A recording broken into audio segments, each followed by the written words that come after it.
Welcome back to Connect with Jonathan Mark. We have a great episode and a recurring guest. It's Nichole Schmidt, Gabby Petito's mom. But before we even get into the episode, I kind of want to pick up where our last episode stopped. And it was a crazy episode. Now, I've been filming episodes pretty much once a week, and I've never, and I'm telling you, never had a technical issue where it would cut out, the camera would stop every 5 minutes. And that was happening during the first episode. And Nichole and I literally talk about it because it never happened to her. And she's done plenty of podcasts and plenty of like talking engagements, and it's never happened. And same with myself. Now, I believe because we were talking about Gabby and the case that she needed to come through so much to talk to her mom, to share her story, and to share some stuff about the case. Now, in this episode, it's an even more special episode, in my opinion, because the documentary trailer of Gabby Petito came out today. And it's on Netflix called The American Murder, The Gabby Petito Story. Now, you guys need to stick around because it's going to be an episode where I drop some hints of something that happened the night of the murder, missing objects that has not been public at all. And Nichole validates it all. And also, the more important one, Nichole has publicly come to peace with Brian and has forgiven him. But she asked me, hey, can you connect to Brian? I want to hear from him. And typically when I do cases, I really don't connect to the murderer or any criminal in that sense. But I'm starting to have a little bit of a, maybe I should crack the door open. Stay tuned and listen. Maybe I do it next time she's on. Maybe I don't, but you need to hear it. All right, guys, let's jump right in.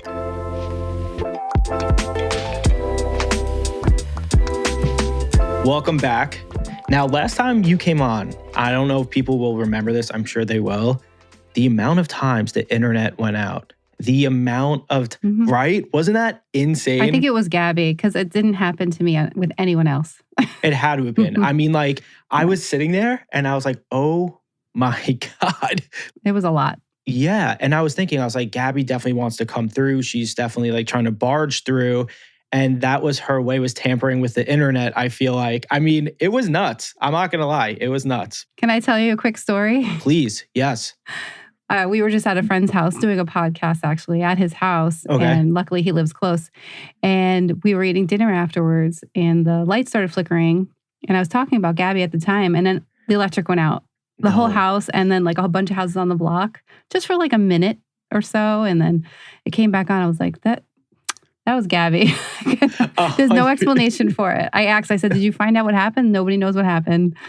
So, and it's funny too, because we don't have even an explanation on our end too, because every episode that we've done, even before, after, or just like when I do normal readings, never happened. And when we did it, it was just in and out. But how have you been since then? How have you been? It's been a long, well, not long time. It's been like 2 months, but I feel like it's been a little bit since we reconnected.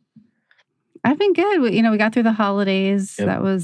That's always rough. Yeah. That was the fourth Christmas without Gabby. So crazy. Time seems to be flying, but I feel like with each year comes new experiences and new learning opportunities, and we're expanding and growing as a foundation, the Gabby Petito Foundation, and as people going through grief, parents going through grief, we are learning so much. So one step at a time, one day at a time. And I feel like things are happening and we're making changes.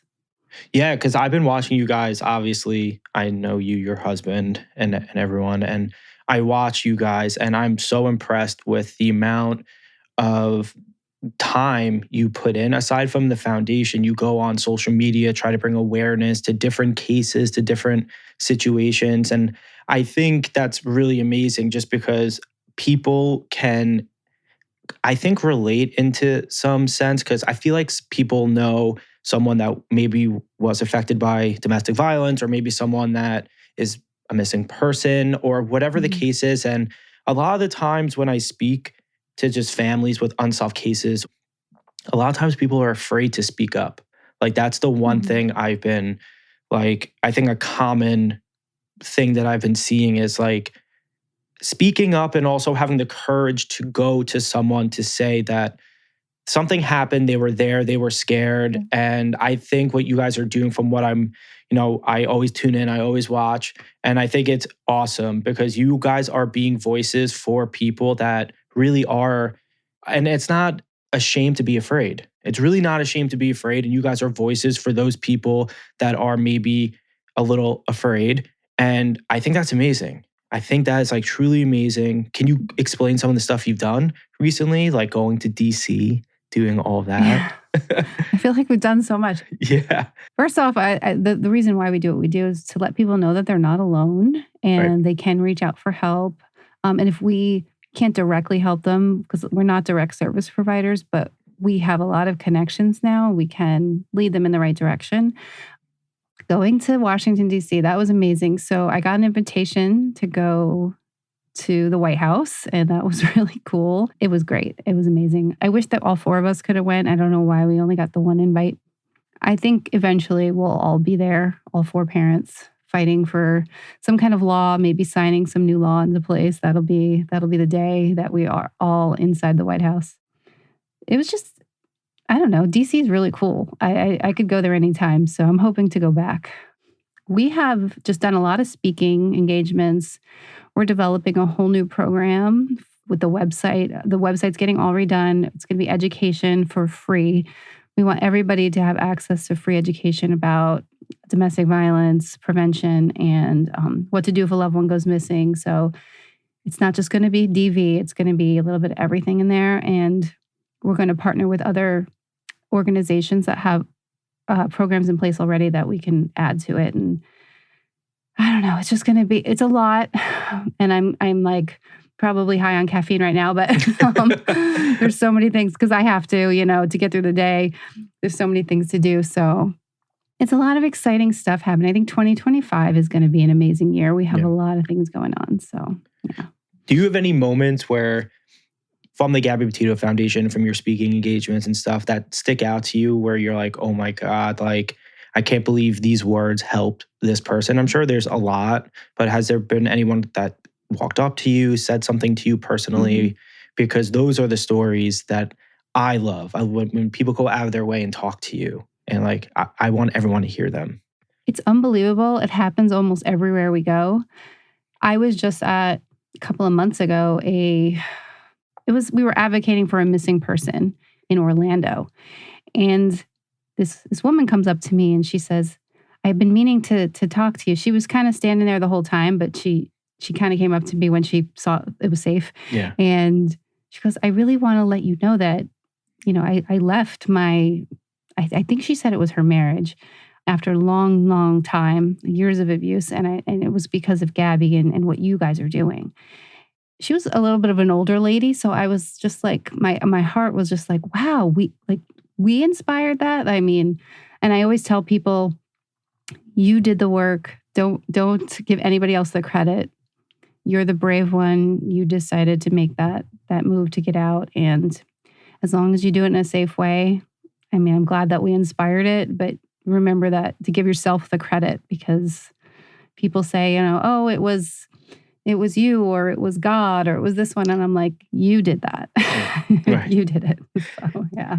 But it's cool though, because you give people the courage to really look at a situation maybe differently and not as foggy as sometimes people are in. And, just, I'm sure, people will understand this where you're in a situation, whether it's DV or anything really, and you just sometimes look at it very differently because you're in it versus taking a step aside from it and looking at the whole picture versus you being like dead center in the picture. And that's amazing because I'm sure I know when I read clients and just stuff like that where later on in life, people don't really get, I do think it's generational based on I think me doing readings, I can kind of tell.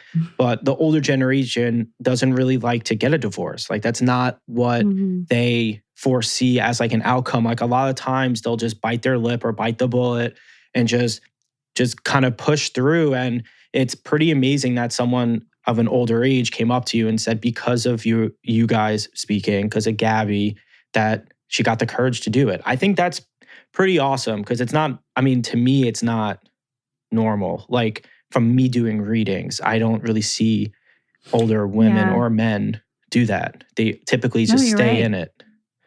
You're absolutely right.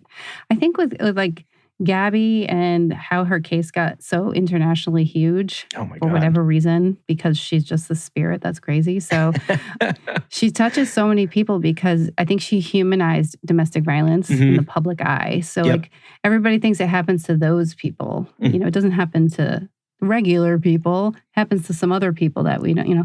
And it's like, Right. no, it happens to everyone. And you can clearly see that Gabby on the screen, it's playing out in real time. Like here Yeah. she is, a real person. So I think a lot of people connected with that. And that's what made them realize, oh my gosh, that is me. Yeah. Now.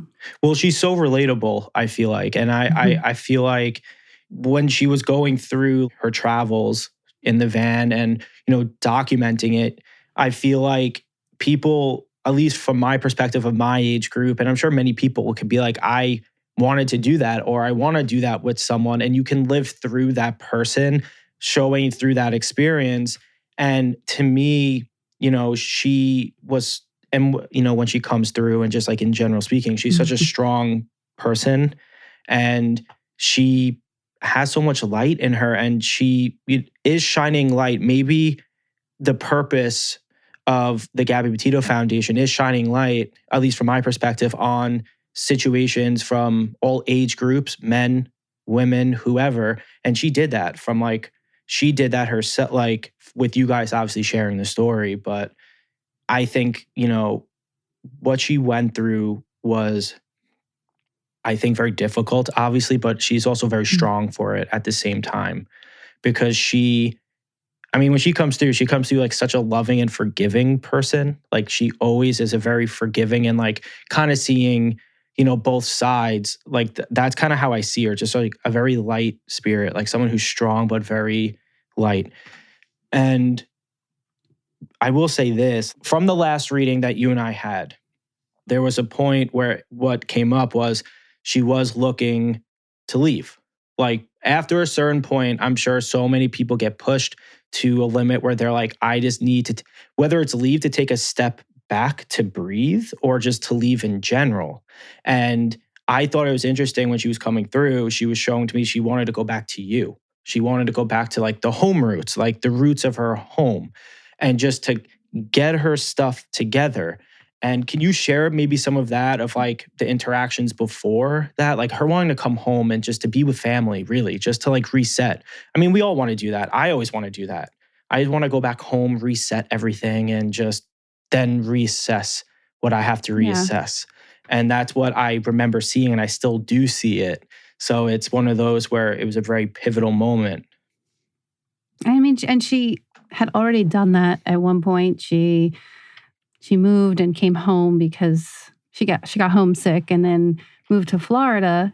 When they planned this trip, she was really excited about it. But when they were getting ready to leave for the trip, she had come home to New York before the cross-country trip was to start. And when she was in the driveway, like ready to go, she gave me this hug, and she was crying. And I've told this story before, but I'll never forget it. I asked her why she was crying, and she said, I don't know. And I was confused because I'm like, well, she's so happy and excited. I guess sometimes you get excited and you cry, but my mom gut told me something else. That's why I asked her. I was like, are you sure? Like, are you okay? She was just like, yeah, I'm really excited. And it was almost like she wanted to tell me something. Mm-hmm. And her way to tell me was through the crying, but I don't know. I wasn't listening because I was so excited for her too. So, but yeah, I don't know if maybe she at that moment was like, I don't want to go. Yeah, it's funny because I mean, I definitely seen people get so excited where they, cry, they hug their parents or Yeah. whoever before they leave. But, when I would tap into her, like even the numerous readings that we've, have done, a lot of the times what she was showing to me is like people don't break patterns, right? Like she keeps showing to me like a cycle. It's what she always shows me, a circle, like a cycle. Maybe you're good, but then it always reaches back to where you originally started. And what she was showing to me with that at the time and still now, and the numerous readings is, maybe the violence wasn't so physical at first, right? Like, or maybe it was just manipulative or just like mental abuse. And to me, when this comes up in readings, actually, I always tell people, sometimes mental abuse is just as difficult as being hit because they're both leaving scars on you. Maybe not physical where you see a bruise, but it stays with you. Mhm. And every time she smiles and it's always giving a second chance. That's what I see. It's always giving the second chance. And that's why I find, amongst many reasons, why she is amazing. It's always that second chance that she's saying, like, maybe someone's having a bad day, or maybe they're just not doing well, but there's always the bright side. And that's what I always love about when I connect with her, is like always seeing the glass kind of half full, And with that too, after the whole like Utah situation happened, Mm. like after that whole situation happened, what I find interesting about Gabby, just because when I connect with her, is the second chance thing. It's like always the Mhm. second chance. And she would always show me that, people can have bad days. Like people can have bad days. But after that happened, when they were going towards Wyoming, did you hear from her in that time period, or was it just like a gapped time where she was just gathering her thoughts? Oh no, I spoke to her almost every day. That's what I figured. Looking back, and I tell people always ask me like, well, did you know what was going on? Did you see any red flags? And what I tell people now is I didn't know it at the time. I thought she was just stressed out, but her attitude and mood was just so, I could use the word bipolar almost after the incident, especially that time period right before Wyoming. She was, doing the YouTube video and stuff. It was just anger and aggression. She would call me crying. She would call me, she was just like, I'm stressed out. I'm stressed out. And then Brian had left her there alone for a while. She was in the hotel. So if people don't know the story, they can definitely Google the timeline Right. and see what those dates are. But yeah, she was off. She wasn't herself. And that is a red flag if somebody's off. So I tell people, think about the person that you love. Don't necessarily look at the abuser or who might be an abuser as what are they doing. Look at the actions and the mood of the person that you think something's wrong and something's off and your gut is telling you that. Then start asking them questions. I mean, at the time, I didn't know anything about domestic violence, so I wouldn't have known to ask those questions. Right. But it would have been nice if I could have said, hey, is everything okay? Is there anything you want to tell me? Just been open for her to talk to me. But yeah. It's so hard, like in the moment, like people, like including myself with anything. It's like shoulda, coulda, woulda, right? It's like, I always tell people like you can't really harp on that because you're looking at a situation from a logical perspective now. But when you're in the moment, it's in the moment. You're not like what I've been saying, taking a step back and looking at everything for what it is. And I always tell people you can't put blame on yourself just in any situation like that because, you're in the moment. You're in the moment.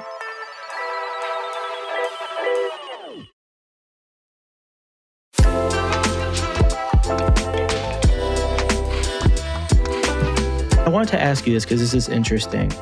That's like coming through. Super random. I can't control when stuff, comes through, obviously. And of course she would, so. Yeah. Was there missing things in the van? Because she keeps showing to me like, it's really weird. I know this is a weird comparison to use. Have you been following the fires in LA? Yes. Okay. You know how Spencer, Pratt, and Heidi are like, they're like all over social media right now about it because their house, unfortunately, burned down in the Palisades. And he's been like kind of like the voice, it seems, of, he's doing a great job. He's like always bringing awareness and being real about the situations. But one of the things he's like really known for is like a crystal. Like he's known for crystals. And Gabby keeps putting crystals in front of me. Do you know the rock that's like a circle? Then you cut it in half. It has like purple crystal. I don't know what it's called. And people, please don't judge me because I don't know. I'm so sorry. I'm not a crystal genius. You're not a crystal guy? No, I'm not a crystal guy. I'm not a crystal guy. But she keeps showing me a couple things, which is the crystal. And it's like a mattress or an air mattress or something. She's pointing at the mattress and she's taking that rock that like he always has. He used to always put it in his videos. It's like a purple, it's big and it's you can tell there's girth to it. It's not a shallow rock crystal. I don't want to piss anyone off if I don't know it. But she keeps pointing at that. And I'm not really sure why. And she's smiling and pointing at you and kissing you about it, saying like you can put the pieces together, but she keeps smiling at me and saying like, I mean, they couldn't be more different if I were to try in the grand scheme of things. Do you know what that means? Because I really don't. I do. I don't want to elaborate too much on it, but yeah, there was a similar to what you're describing. It was a crystal, and I didn't get it back. I don't have it, so that's gone. I'm not going to say anything else about the rest of it, but yeah. But that does you're right on the money. Right on the money with everything. Okay. Yeah. No, I just want to know because like I said, when those are coming through, they couldn't be more polar opposite if they like tried. So that's why I'm like, I don't really understand it. It's interesting how you made that connection and like how that works. It's just crazy. Yeah. Well, Gabby's like, he'll recognize this because this is something going on now. So that's how she showed you. Mm-hmm. I wanted to let people know too, like you and I have spoken before where I always want to help families and you always want to help families. Yeah. And we're still trying to figure out how we can do that. But I want people to know, like, since we last spoke until now, how many more families do you think you guys have like helped? And because it seems like a lot. There is no number that I talk to people a lot and I hope that I help them in some way. As a lot of the times we guide people to different resources because that's, where our connections are. Right. But when it comes to like missing loved ones that are still missing, like we work with quite a few families and we try to help them with just keeping the story alive and keeping their loved one out there. All they want is resolution. A lot of families, especially after years and years, know most likely their loved one is gone, right, but they just want the answers as to what happened to them. So that's the hardest for me is working with those families. There's like a lot of DV families out there. Obviously, I've connected with a lot of moms out there. So, but as far as you and I doing something together, where I think that you really could help so many people, even if it's just the closure. Little things to remind them that their loved one is still nearby. You know, that always helps people too. So I think that I have to ask the families if they're open to it, first of all, because with who you are, some people are not going to want that. Yeah. But they might. And if we can give them some kind of something, I don't even know what the right word is, maybe it'll help them in some way. And it could be, even just the moms or the families who have lost a loved one to DV too. Mm-hmm. Like maybe they want to hear from their loved one and make sure that they're watching over them and they're doing the right thing. And I know that helps me. What's interesting is a lot more people, I think, and maybe I could be wrong, are more open to this than now, like more now than they were in the past. And I just see it just in general with other mediums or other people. And what I always tell people, especially when I work on cases, is obviously my goal is to be as helpful as I possibly can. But the reality of it is I try to at least bring one key piece of information to them, just one. That's all I want to do because it's like, I don't go into cases thinking like, hey, I'm going to find the person, I'm going to solve the unsolved, or that's not what I go into a lot of them with. And I think people misconstrue that a little bit where they think when law enforcement or families reach out that I give them who did it and why they did it. And this is where you need to go. And it's really not like that. It's just like one piece of information that keeps the ball continuously rolling for them. And I would love, obviously, to help any family that is okay with it, for one. And two, if they just need something, my goal is just to give them something. And yes, on the closure side or the reading side, but mostly information. I try my best. That's just all I can do, I tell people. And you do too. You do your absolute best.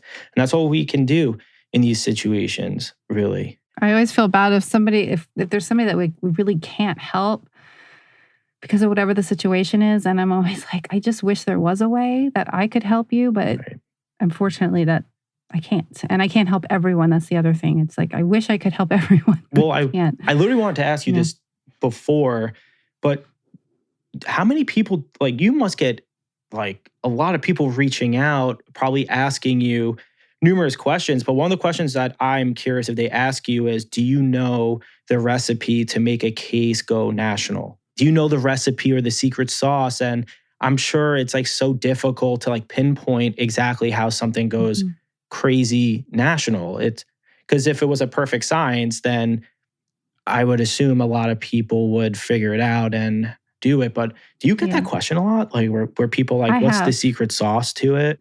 Yeah, people are like, how did you do it? Right. I always tell them, like, one, as a parent, I just did what I thought I had to do. And, the first thing that I did was blast her missing flyer all over Facebook. And I said, help me find my daughter. She's missing. For whatever reason, there was a perfect storm of the timing, the circumstances, and of course, Gabby having her videos and tons of photos and being very present on social media. That was very helpful. There is no rhyme or reason to that. It just happened to fall out on the right time. I was told by media that weekend there was nothing going on. Really? So this became the big story because it just fell into that right moment where there wasn't any other big stories going on. I had no idea. Yeah, I didn't know either until somebody told me that. And I was like, that makes sense. Oh my God. Because if there was something crazy going on, say like the wildfires, this presidential stuff, whatever, it might not have caught on. It might not have. Another thing I wanted to bring up just to circle back, because my mind can always go in 1,000 different directions and stuff. What did you think about when we did our first episode and then they took such an insignificant part of the whole thing and they blasted it? I mean, like, I was on my honeymoon and we were texting and you were like, E's reaching out. I'm like, E's doing what? And I looked and I was like, what the heck? And I was like, so like, where did that come from? Well, I guess people want to hear what Brian has to say. So maybe we'll have to do a reading one day where you try and bring him through. So I will do this. So like typically I like when I work on cases and stuff, I stay away from those people. But if this is something that you want and it's only for you, if you want it, I'll do it for you. And we can do it however you want to do it. But I will do it for you. I'll connect to Brian for you and we can do our thing. I think it would be interesting. I want people to understand, like, I had a very good relationship with Brian. I saw he was, in my eyes, he was a good guy. I saw the good guy of Brian. So I don't want people to think that, and I did forgive him. That was public knowledge that I did forgive him. Yeah, I think they picked that up too. Yeah, when people see me like talking about him or laughing and talking about him and Gabby, like I'm fine about it. First of all, I can't change the past. And secondly, I want to live my life as best I can right now, and I can't be angry all the time, and I'm not going to hold on to anger. I did forgive him for that reason, so that I can go on and help others. And laughter is just a way for me to cope, and two, for me to get through the day. So, well, laughter always makes everything better. Like, you know what I mean? Like, I know people that in really bad situations, they laugh because they don't know what else to do. And it lessens a blow for them in whatever capacity that it is. So I get it. You want to try and, to hold on to anger for a very long time must be draining and tiring. Like, just to be angry. It's not good for you. It's not good for your body, your brain. It's just... It's sometimes it's good to let go, and you don't have to forgive, but it's good to kind of cut the ties there and move forward with your life. Absolutely, anger isn't going to help. change what happened. And I'd like to let people know, I don't remember if I said this on the last show, but Brian did come to me in a dream. You didn't was just say one this. dream I had. Well, I'd love to tell you about it. Please it's really share quick, but he came to me in a dream and he wouldn't talk to me verbally, but in dreams when you kind of like mind read. So he was trying to ask me for forgiveness, and but he was afraid, and he kept looking over his shoulder, and I believe he was afraid of his mother. That's what I felt. I didn't see her, but I felt like he was afraid to talk to me, like he wasn't supposed to be talking to me. How dare he come talk to me? That dream was powerful. I woke up the next morning and I'm like, I think that was when I decided to let it go and forgive him, because I wasn't going to hold on to that anymore. It's funny you bring that up. For one, that's an amazing experience that you had, in the sense that it was so vivid for you that you can remember it. And I always tell people, when you have dreams that are visits, if they're talking, it's a repressed memory. If you can see them, their mouths moving and talking, then you're like, it's a repressed memory that you have. But if their mouth is closed and they're not speaking, and you're doing the telepathic mind reading, or you can tell the situation, that's a visit, because they come through showing images majority of the time. Sometimes I tell people in dreams, when you have a dream with a loved one, it's too overwhelming to not be so happy and over the top, whether it's like a family member or someone. But I tell people to take a step back, but look at the surroundings, because the surrounding is the message most of the time. They're putting you in a place with certain things, and that's the message. And then if you're getting that telepathic, or that what they're saying without their mouths opening and closing, that's a message. That's like a visit from them. And that's really powerful. That's very, very powerful. So I think that's amazing. And thank you for sharing that. But to wrap everything up, do you have any projects coming up? Anything you want to share? Yeah, 2025 is crazy. There'll be a new website launching called the Gabby Petito Alliance. It'll be connected to the foundation page. So it'll be the same web page. But in there, we'll house all of our education for free. So you can go in there and learn about a whole bunch of things that have to do with domestic violence prevention, what to do if a loved one goes missing. I'm going to be doing a webinar on how to make a what to do if I go missing binder. So you can actually have something for people to have in case, because people go missing all the time. Over 600,000 a year. So I mean, you think passwords, how to get in your phones, things like that is important. Yeah. And we're going to be partnering with Light the Way for the Missing. It's an organization that she's amazing. Her name's Shayna, and we're going to be working together a lot to help families. Just speaking a lot. We're going to be at the National Conference for Crimes Against Women, which is in Texas in, I think, May. My months are all screwed up.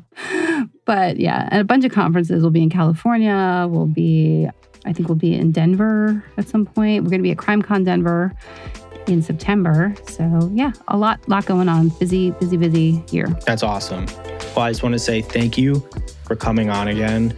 This isn't going to be the last time you're on, obviously. I think we all know this. Of course not.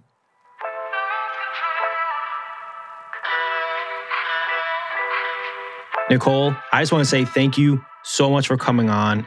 And guys, if you have anyone in your family, friends that has been suffering from domestic violence or a missing person, please go to the Gabby Petito Foundation. It's gabbypetitofoundation.org. And you can get all types of resources there. They're trying to help all families. And also, don't wait to call the National Domestic Violence Hotline at 1-800-799-SAFE. Now, guys, the trailer came out. Go give it a watch. It's going to be a very eye-opening documentary. And please watch it when it comes out. And do not forget, Nichole is coming back when the documentary officially comes out. But once again, guys, I just want to say thank you so much for joining me. And please do not forget to rate and review the show 5 stars. It helps out so much. All right, guys, I'll see you next week.